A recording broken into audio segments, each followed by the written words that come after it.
혹시 우리나라가 1년 내내 번 돈을 전부 합쳐도 가게가 진 빚을 다 갚지 못한다는 사실 알고 계셨나요? 이건 정말 심각한 문제인데요. 자, 오늘은 국토연구원의 최신 보고서를 바탕으로 한국 가계부채의 현실을 제대로 들여다보고 또 그 해법은 뭔지 한번 깊이 파고들어 보겠습니다. 자, 이 상황이 얼마나 심각한지 딱 숫자 하나로 바로 보여드릴게요. 바로 101.5%. 이게 뭐냐면요. 2023년 기준으로 우리나라의 국내 총생산, 즉 GDP 대비 가계부채 비율입니다. 그러니까 쉽게 말해서 우리 국민 전체가 1년 동안 번 돈을 다 합쳐도 우리가 진 빚을 다 못 갚는다는 얘기예요. 정말 엄청난 수치죠. 다른 나라들이랑 비교하면 이게 얼마나 심각한지 딱 보이죠. 이 그래프를 한번 보세요. 선진국 평균이나 세계 평균은 뭐 한 60% 되잖아요. 근데 우리는 100%를 훌쩍 넘겼어요. 이건 뭐 그냥 높은 수준이 아니라 사실상 세계 최고 수준이라고 봐야 합니다. 근데 진짜 이상한 게 뭔지 아세요? 완전 역설적인 상황이거든요. 우리나라는 지난 20년 동안 LTV, 그러니까 집값 대비 대출 한도 같은 규제를 전 세계에서 거의 가장 빡빡하게 운영했어요. 근데 결과는 어땠을까요? 가계부채는 거꾸로 가장 빠르게 늘어난 거예요. 아니 도대체 뭐가 문제였을까요? 자, 이 문제를 제대로 이해하려면요. 정책을 만드는 사람들이 항상 고민하는 두 가지 개념, 이 딜레마를 먼저 알아야 해요.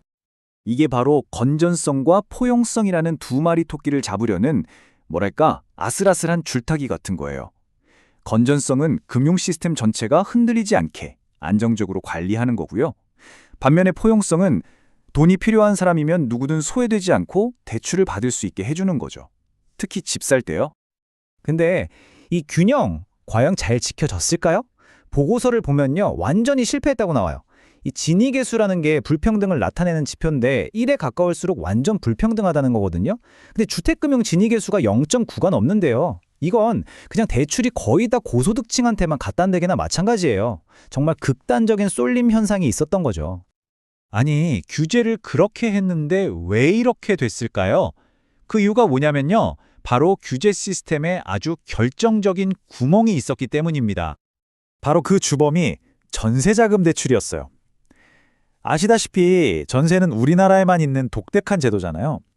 근데 문제는 이 어마어마한 규모의 전세자금 대출이 가장 중요한 빚 규제인 DSR, 즉 총부채 원리금 상환 비율 계산에서 그냥 통째로 빠져 있었던 거예요.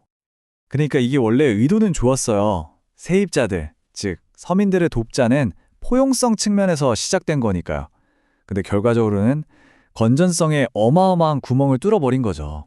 규제를 피할 수 있는 거대한 뒷문을 열어준 셈이랄까요?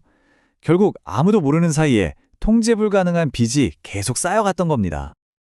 자, 그럼 문제점은 알겠고 해결책은 뭘까요?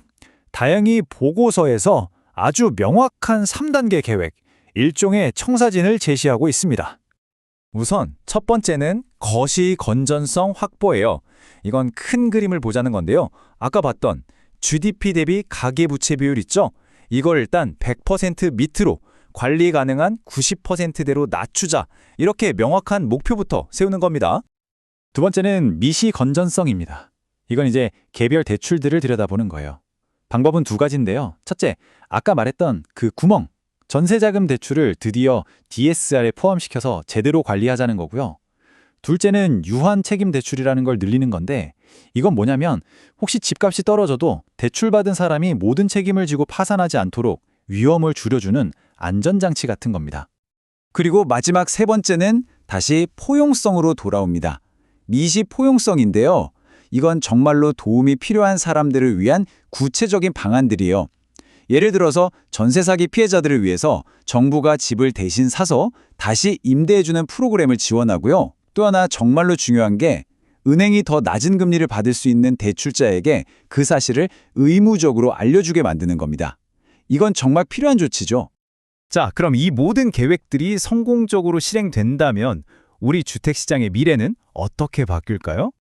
결국 최종 목표는 이거예요.